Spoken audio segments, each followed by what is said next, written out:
തന്നെ ഇപ്പോൾ ദൃശ്യങ്ങളിൽ നമ്മൾ കാണുന്നത് കോട്ടയം ജില്ലാ പോലീസ് മേധാവി ഷാഹുൽ ഹമീദിന്റെ നേതൃത്വത്തിലുള്ള പോലീസ് സംഘം ഈ ഫയർഫോഴ്സ് തെരച്ചിൽ നടത്തുന്ന സ്ഥലത്തേക്ക് പോവുകയാണ്. കോട്ടയം DYSP KG അനീഷ്, അതോടൊപ്പം SP ഷാഹുൽ ഹമീദ് അടക്കമുള്ള പോലീസ് ഉദ്യോഗസ്ഥരാണ് അവിടേക്ക് പോകുന്നത്. രക്ഷാപ്രവർത്തനങ്ങൾ സംബന്ധിച്ചുള്ള വിവരങ്ങൾ പ്രാഥമികമായി ഇവർ തഹസിൽദാരോടും അതോടൊപ്പം തന്നെ പ്രദേശത്തുള്ള പോലീസുകാരോടും തേടിയിരുന്നു. ഇതിനുശേഷമാണ് ഇപ്പോൾ ഈ രക്ഷാപ്രവർത്തനം നടക്കുന്ന ബോട്ടിന്റെ സമീപത്തേക്ക് SP നേതൃത്വത്തിലുള്ള ഉന്നത പോലീസ് സംഘം അവിടേക്ക് പോകുന്നത്.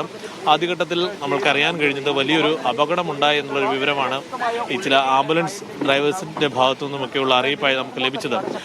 30ഓളം പേർ സഞ്ചരിച്ച വള്ളം മറിഞ്ഞു എന്നതാണ് പ്രാഥമികമായി അപ്പോൾ ലഭിച്ചിരുന്ന വിവരം. ആദ്യഘട്ടത്തിൽ അത് വളരെ ആശങ്കപ്പെടുത്തിയിരുന്നു. 30ഓളം പേർ സഞ്ചരിക്കുന്ന വള്ളം കായലിന് മധ്യഭാഗത്ത് മറിയുക എന്നുള്ളത് ഒരുപക്ഷെ വലിയ ഒരു ദുരന്തത്തിലേക്ക് കാര്യങ്ങൾ പോകുമെന്ന് ആശങ്കപ്പെട്ടിരുന്നു. അപ്പോഴാണ് പിന്നീട് അറിയാൻ കഴിഞ്ഞത് കൂടുതൽ ആളുകളെ രക്ഷാപ്രവർത്തകർ തന്നെ കരക്കെത്തിച്ചു. ഒരാളെ മാത്രമാണ് കാണാതായത്. പാണാവള്ളി സ്വദേശി കണ്ണൻ എന്ന ആളെയാണ് കാണാതായത്. അയാൾക്കായുള്ള തിരച്ചിലാണ് ഇപ്പോൾ പുരോഗമിക്കുന്നത്.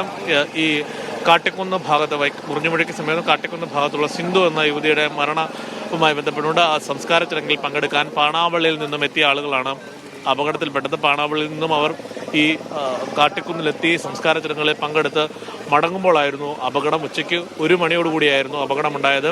അപ്പോൾ തന്നെ ഈ നമുക്ക് ദൃശ്യങ്ങളിൽ കാണാം, ഈ രക്ഷാപ്രവർത്തനം നടക്കുന്ന പ്രദേശം വേമ്പനാട്ട് കായലും അതോടൊപ്പം തന്നെ മൂവാറ്റുപുഴയാറും സംഗമിക്കുന്ന ഭാഗം. ഇവിടെ സാധാരണഗതിയിലുള്ള പുഴയിലും ആറിലുമുള്ളതിനേക്കാൾ തിരയും അതോടൊപ്പം ആഴവുമുള്ള പ്രദേശമാണ് എന്നാണ് മത്സ്യത്തൊഴിലാളികളും പ്രദേശവാസികളും പറയുന്നത്. അതുതന്നെയാണ് ഈ രക്ഷാപ്രവർത്തനം ഈ നിലയ്ക്ക് ഇപ്പോഴും വൈകാൻ കാരണം. സാധാരണഗതിയിൽ ഇതിനേക്കാൾ കൂടുതൽ സമയം രക്ഷാപ്രവർത്തകർക്ക് ആവശ്യമാണ്. എന്തായാലും ഇപ്പോഴും രക്ഷാപ്രവർത്തനം പുരോഗമിക്കുകയാണ്. ഇപ്പോൾ നേരത്തെ നമ്മൾ പ്രതികരണങ്ങൾ പങ്കുവെച്ച ആളുകളൊക്കെ അപകടത്തിൽ നിന്നും രക്ഷപ്പെട്ട് പുറത്തു വന്ന ആളുകളാണ്. അവർക്കൊക്കെയും ആരോഗ്യനില തൃപ്തികരമാണ്. അവരുടെ ബന്ധുവായ ഒരു നിർമ്മാണ തൊഴിലാളിയാണ് ഈ കണ്ണനും രാവിലെ പാണാവള്ളിയിൽ നിന്ന് ഇവരുടെ ഒപ്പം ഈ സംസ്കാര ചടങ്ങിന് പങ്കെടുക്കാനായി എത്തിയതായിരുന്നു. എന്തായാലും കണ്ണനായുള്ള തെരച്ചിൽ ഊർജിതമായി പുരോഗമിക്കുകയാണ്. ആശുപത്രിയിൽ ചികിത്സ ഏതാനും പേർ മാത്രമാണ് പ്രാഥമികമായ ചികിത്സ തേടിയതെന്നാണ് വൈക്കം MLA CK ആശ പറഞ്ഞത്. തഹസിൽദാരും അത് തന്നെയാണ് പ്രതികരണമായി നൽകിയത്. താലൂക്ക് ആശുപത്രികളടക്കം എല്ലാ വിധത്തിലുള്ള സന്നാഹങ്ങളും സജ്ജമാക്കിയിരുന്നു. വലിയ കാഷ്വാലിറ്റി എന്ന നിലയിലായിരുന്നു ആദ്യം വിവരം പുറത്തു വന്നത്. അതുകൊണ്ട് തന്നെ ആ നിലയ്ക്കുള്ള ക്രമീകരണങ്ങളൊക്കെയും ഏർപ്പെടുത്തിയിരുന്നു. എന്തായാലും ഇപ്പോൾ നമുക്ക് ആശ്വാസകരമായി പങ്കുവെക്കാൻ കഴിയുന്നത് ഒരാൾ ഒഴികെ ബാക്കി എല്ലാ ആളുകളെയും, വള്ളത്തിലുണ്ടായിരുന്ന എല്ലാ ആളുകളെയും രക്ഷപ്പെടുത്താൻ സാധിച്ചു എന്നതാണ്. കൂടുതൽ ആളുകൾ തിരികെ ഇങ്ങോട്ട് പോന്നപ്പോൾ പാണാവള്ളിയിൽ നിന്ന് വന്നതിൽ കൂടുതൽ ആളുകൾ തിരികെ പോകാൻ വള്ളത്തിൽ കയറിയിരുന്നു എന്നതാണ് ഈ ചില പ്രദേശവാസികളും ഈ രക്ഷാപ്രവർത്തനത്തിൽ പങ്കെടുത്ത ആളുകളുമൊക്കെയും പറയുന്നത്. ആളുകളുടെ നിലവിളി കേട്ടാണ് സമീപത്ത് കക്കാ തൊഴിലാളികളും മറ്റു മത്സ്യത്തൊഴിലാളികളും ഈ വള്ളത്തിനടുത്തേക്ക് എത്തുകയും സ്ത്രീകളടക്കമുള്ളവർ ഈ മറ്റു വള്ളങ്ങളിൽ പിടിച്ചു കിടക്കുകയും ചെയ്തു. പിന്നീട് അവരെ സുരക്ഷിതമായി കരയ്ക്ക് എത്തിക്കുകയായിരുന്നു. മുഴുവൻ ആളുകളെയും രക്ഷപ്പെടുത്തിയെന്നാണ് ആദ്യം കരുതിയത്. പിന്നെയാണ് വിവരങ്ങൾ തേടിയതിനിടയിലാണ് ഈ കണ്ണനെ കാണാൻ ഇല്ല എന്നുള്ള വിവരം സ്ഥിരീകരിക്കുന്നത്. അങ്ങനെയാണ് പിന്നീട് ഇയാൾക്കായുള്ള തിരച്ചിൽ ഇപ്പോൾ ഊർജിതമായി പുരോഗമിക്കുന്നത്. പോലീസ് സംഘം സഞ്ചരിച്ച ബോട്ടും ഇപ്പോൾ ഈ രക്ഷാപ്രവർത്തകർക്ക് ഒപ്പം ഫയർഫോഴ്സിനൊപ്പം ചേർന്ന് അവിടെ വിവരങ്ങൾ തേടുന്നുണ്ടെന്നാണ് നമുക്ക് മനസ്സിലാക്കാൻ സാധിക്കുന്നത്. നമ്മളിപ്പോൾ ഈ രക്ഷാപ്രവർത്തനം നടക്കുന്ന ഈ സ്ഥലത്തേക്ക് പോലും എത്തണമെങ്കിൽ ചതുപ്പായ ചില പ്രദേശങ്ങളിൽ കൂടെ ഒറ്റയടി നടപ്പാതയിലൂടെ അതോടൊപ്പം പാലവുമൊക്കെ കയറി വേണം ഈ രക്ഷാപ്രവർത്തനം നടക്കുന്ന ഈ ഭാഗത്തേക്ക് എത്താൻ. വാഹനങ്ങൾക്ക് ഈ ഭാഗത്തേക്ക് എത്താൻ കഴിയില്ല. ഏകദേശം 1.5 കിലോമീറ്റർ അപ്പുറത്ത് വാഹനം നിർത്തിയതിനു ശേഷം മാത്രമാണ് ഇവിടേക്ക് എത്താൻ കഴിയുക. ഇനിയിപ്പോൾ രക്ഷാപ്രവർത്തകർ പുറത്തെത്തിച്ച ആളുകളെയൊക്കെയും അങ്ങനെയാണ് വള്ളത്തിൽ കരയ്ക്കെത്തിച്ചതിന് ശേഷം പിന്നീട് വാഹനം എത്തുന്ന 1.5 കിലോമീറ്റർ അപ്പുറത്തോളം മാറിയുള്ള റോഡിന്റെ ഭാഗത്തേക്ക് എത്തിച്ചത്.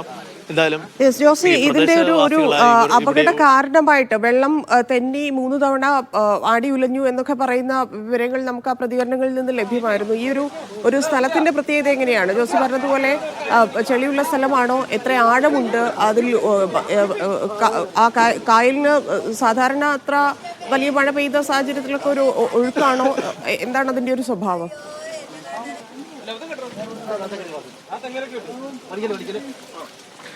ധന്യ, കായലും ആറും സംഗമിക്കുന്ന സ്ഥലം മൂവാറ്റുപുഴ ആറും വേമ്പനാട്ട് കായലും വൈക്കം കായലിന്റെ ഭാഗമായി വേമ്പനാട്ട് കായലിന്റെ ഭാഗമായി വൈക്കം കായലും ചേരുന്ന ഭാഗത്താണ് ഈ അപകടമുണ്ടായത്.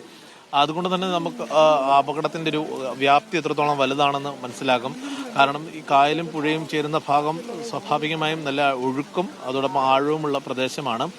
പക്ഷേ ഈ ഇവിടെയുള്ള ആളുകൾക്കൊക്കെ ഇവിടെ വളരെ സുപരിചിതമാണ്. അവർ ഈ കായലിലൂടെ സഞ്ചരിക്കുന്ന ആളുകളാണ്.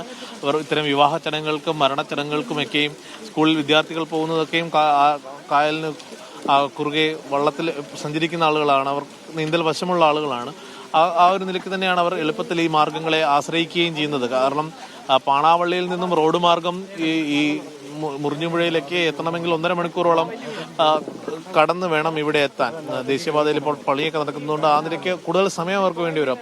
അതുകൊണ്ട് തന്നെയാണ് അവർ ഇത്തരം ഒരു മാർഗം സ്വീകരിച്ചത്, എളുപ്പത്തിൽ വള്ളത്തിൽ വന്നത് എന്നാണ് ആ രക്ഷപ്പെട്ട ആളുകളിൽ നിന്ന് തന്നെ ലഭ്യമാകുന്ന പ്രതികരണങ്ങളും. അങ്ങനെയാണ് അവർ ഈ സിന്ധുവിന്റെ സംസ്കാരത്തിന് പങ്കെടുക്കുന്നതിനായി ഇന്ന് രാവിലെ പാണാവള്ളിയിൽ നിന്ന് വരികയും ഈ സംസ്കാര ചടങ്ങുകളിൽ പങ്കെടുത്ത ശേഷം ഉച്ചയ്ക്ക് മടങ്ങുകയും ചെയ്തത്. 1 മണിയോടുകൂടി മടങ്ങുന്നതിനിടെയാണ് ഈ അപകടം ഉണ്ടാകുന്നത്. രാവിലെ വന്നതിൽ കൂടുതൽ ആളുകൾ വള്ളത്തിൽ ഉണ്ടായിരുന്നു. അത് അപകട കാരണമായി എന്ന് പ്രാഥമികമായും ആളുകൾ പറയുന്നുണ്ട്. അവർ പറയുന്നത് പെട്ടെന്ന് തന്നെ മധ്യഭാഗത്തേക്ക് എത്തിയപ്പോൾ തീരെ ശക്തമായിരുന്നു, കായലിൽ തീരെ ശക്തമായിരുന്നു. വള്ളം ആടി ഉലഞ്ഞ് തലകീഴായി മറിയുകയായിരുന്നു. പൂർണ്ണമായും വള്ളം മറിഞ്ഞു.